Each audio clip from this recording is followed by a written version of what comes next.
Yo, bienvenue à Manga Badass. Alors dans cette vidéo, je vais m'attarder sur deux séries en particulier. C'est-à-dire deux séries dont j'ai fini la première partie.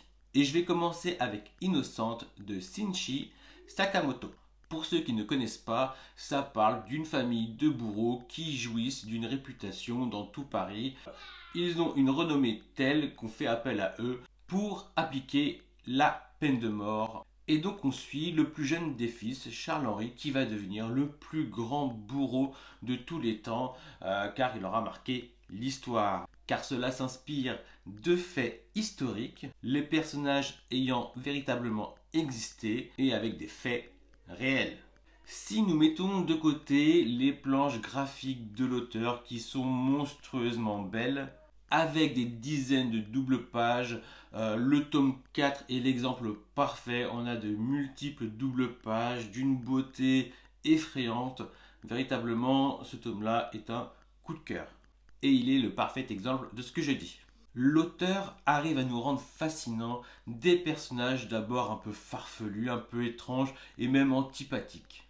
Il arrive à faire évoluer les personnalités de ces personnages et à nous les rendre plutôt sympathiques, voire à nous les faire apprécier ou détester.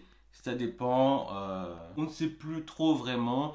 C'est comme cette manière de sublimer la mise à mort, la torture, encore utilisée en ce temps. C'est troublant. Le mangaka nous saupoudre tout ça avec des métaphores visuelles, voire divines dans certains cas. Et je peux vous le dire, c'est du grand spectacle.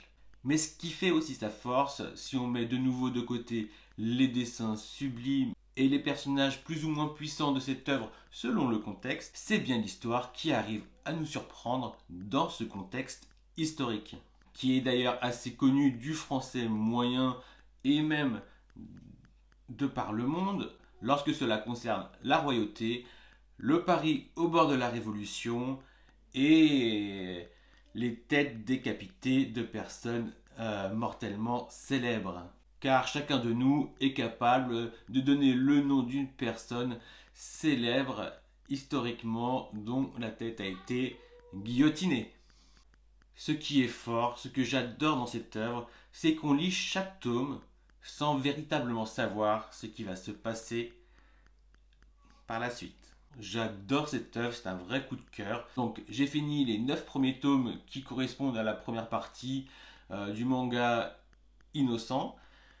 Il y a une deuxième partie qui s'appelle Innocente Rouge et j'ai hâte de lire cette suite, d'autant plus qu'il y a des personnages qui se révèlent autour du jeune héros. Je ne dirais que sa jeune sœur, qui est vraiment un personnage qui nous fait peur au début et que nous aurions envie de soutenir, plus ou moins selon le contexte.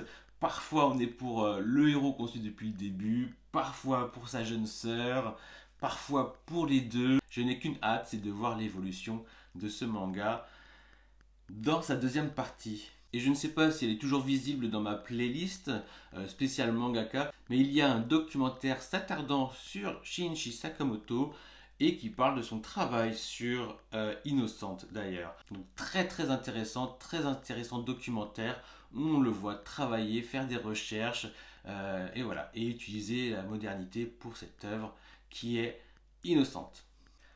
Je voulais également parler de ce manga qui est véritablement un coup de cœur pour moi. Et je parle de Dream Team, soit Auri no Sora, de Takeshi Inata. Quelle découverte! Quel gâchis ça aurait pu être si Glénat avait stoppé la série pour faute de vente suffisante. En format papier, cela devient un format double après le tome 16. Alors ce n'est pas joli esthétiquement pour un collectionneur, ça fait tâche. Néanmoins, il faut se faire une raison car la série a eu droit à une parution intégrale, d'autant plus que finalement le coût doit être moindre également. Mais il faut féliciter Glénat d'avoir fait en sorte de finir la série afin que nous en profitions dans son intégralité. Je viens de finir les 16 premiers tomes et j'attends avec impatience la suite. La suite qui sortira en numérique à partir du 17 juin. En attendant, je patiente. À défaut de vous procurer le manga, vous pouvez découvrir sa version animée sur Crunchyroll. Et je vous le dis sans bafouiller, vous avez en face de vous un bébé, que dis-je, un enfant, un digne héritier de Slam Dunk. C'est une œuvre qui s'inspire ouvertement de Slam Dunk. On y retrouve un petit parfum de Furio et de basketball traité de manière assez réaliste. Les matchs sont captivants, les adversaires sont à la hauteur, ainsi que les difficultés que traverse l'équipe de basket. Les personnages principaux sont très bien traités, d'autant plus que les personnages secondaires également. En dehors du basket également, il se passe des choses et on suit ces personnages avec un profond intérêt. Vous avez devant vous la série la plus sous-cotée de ces dernières années. D'autant plus que ma femme adore regarder l'anime, alors qu'en parallèle je lis le manga. Cette œuvre est ouverte à un large public. Bien qu'il est le fils illégitime de Slam Dunk, il jouit d'une certaine originalité. J'adore cette œuvre, j'adore les dessins, ils sont très bons. J'adore ce manga de sport que je trouve très complet. Je ne peux que vous le conseiller. Allez-y, allez-y, franchement, il mérite une seconde chance, que ce soit par son format numérique, grâce à son animé, ou tout simplement par son format papier. Voilà, il faut quand même saluer cet effort qu'a eu Glénat de finir cette série, quitte à faire des doubles tomes. Voilà, c'est pas super esthétique, mais ça vaut largement le coup. Voilà pour cette vidéo, je vous dis à bientôt, prenez soin de vous, lisez des mangas et on se retrouve très bientôt. Abonnez-vous, ciao!